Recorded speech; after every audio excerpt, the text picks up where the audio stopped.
Hi guys, welcome back to Culinary Medicine for Everyday Living. I'm Amy and today I'm going to be making a vegan basil pesto. So let's get started. I got a fresh bundle of basil from the farmer's market in my CSA.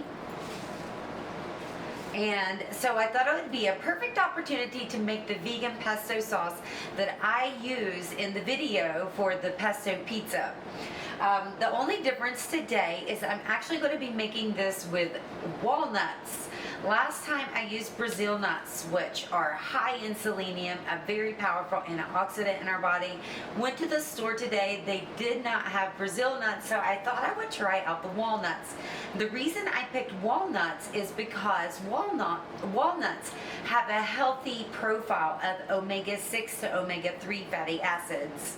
So what that means is omega-6 and omega-3 fatty acids are both essential to our bodies, and we get them from our food. And omega-6 are abundant in plant foods and nuts and seeds. However, they are known to cause inflammation. They're more inflammatory in the body. Whereas the omega-3 fatty acids, which you find in things such as chia seeds, flax seeds, and fish oil, well, they balance out that inflammatory response. They're more anti-inflammatory. And a really good ratio in your diet should be 1-to-1 with these. And that was omega-6 to omega-3.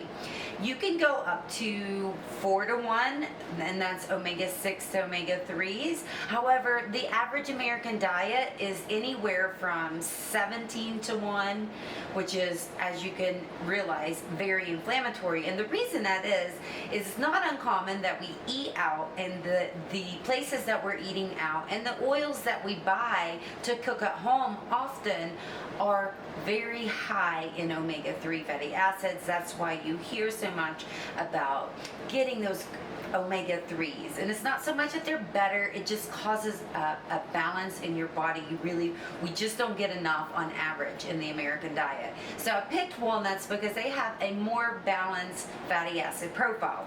So here I have 1 cup of walnuts today, and instead of using cheese, I'm using a cup of nutritional yeast, which is rich in B vitamins and tastes very good.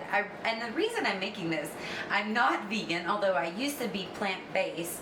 I'm making this because I really love the taste, and anytime I can do a fully plant-based meal, I will, because ultimately when we're eating plant-based, we're supporting our body in our body's needs with the vitamins and minerals. It is the most nutritionally dense diet that you can have. I also have 3 garlic cloves from a young garlic plant, also in my CSA a few weeks ago. So I went ahead and cleaned those up and peeled them back. And I will need salt. So let's get the salt out. And I also have extra virgin olive oil, which we'll be using in this recipe. And it's really simple. The first thing I'm going to do is take my 1 cup of walnuts, put it in here in my food processor, and I may need another cup. We'll see. I really eyeball my recipes most of the time.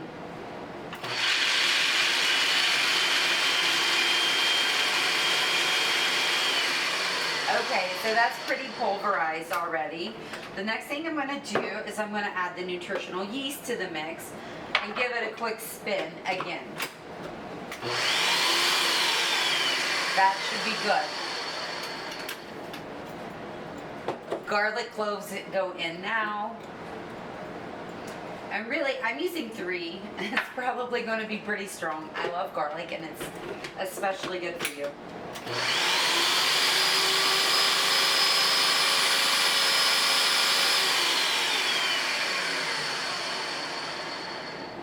So now I'm going to break up the basil plant that I have, and I almost waited too long, but I didn't. I'm just going to stick the whole plant in here.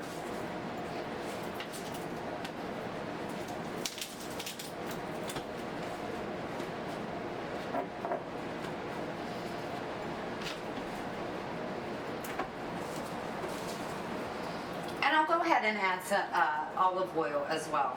And if I run out of olive oil, I have sunflower and coconut oil that I'll add to the mix. Extra virgin olive oil, as we know, is rich in antioxidants. I don't cook with it, although you can if you cook on low heat.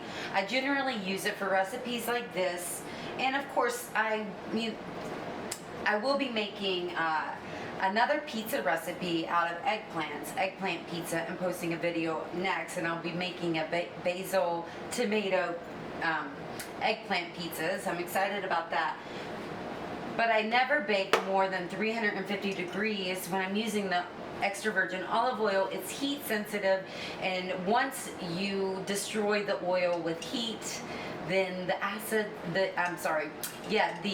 fatty acids in there are basically destroyed, and they're as bad for you as trans fats. And we already know trans fats are the biggest no-no when it comes to fats. So now I'm going to put this back on and give it another buzz around.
Okay, so that's pretty good. I'm going to take my spatula now, push it down the sides, and add some salt.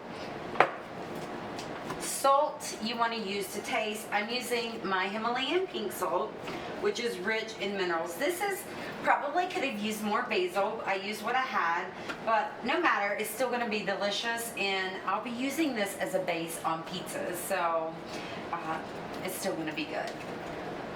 I added extra oil because I will be using it as that base, and I really want it to spread nicely. So for my salt,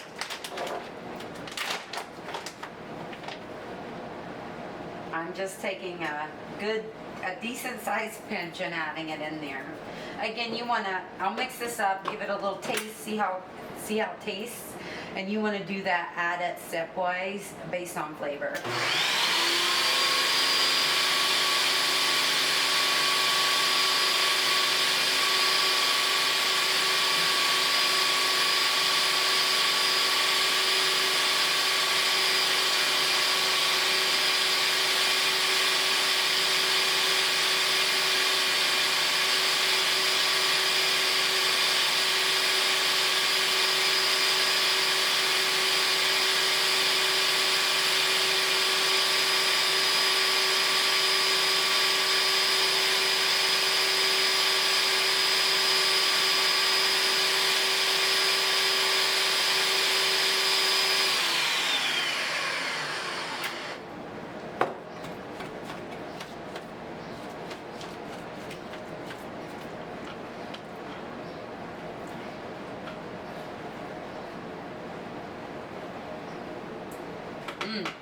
Absolutely perfect for my taste.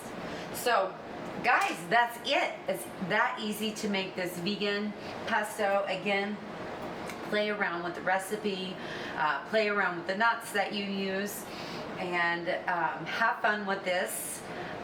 I'll see you next week with my eggplant basil pesto pizzas. Thank you for joining me. If you haven't liked and subscribed, please like the video if you liked it. Also, subscribe if you haven't yet for more videos and contents for healthy living and nutritious nutritious recipes. Thanks for joining me, guys. I'll see you next time. Bye.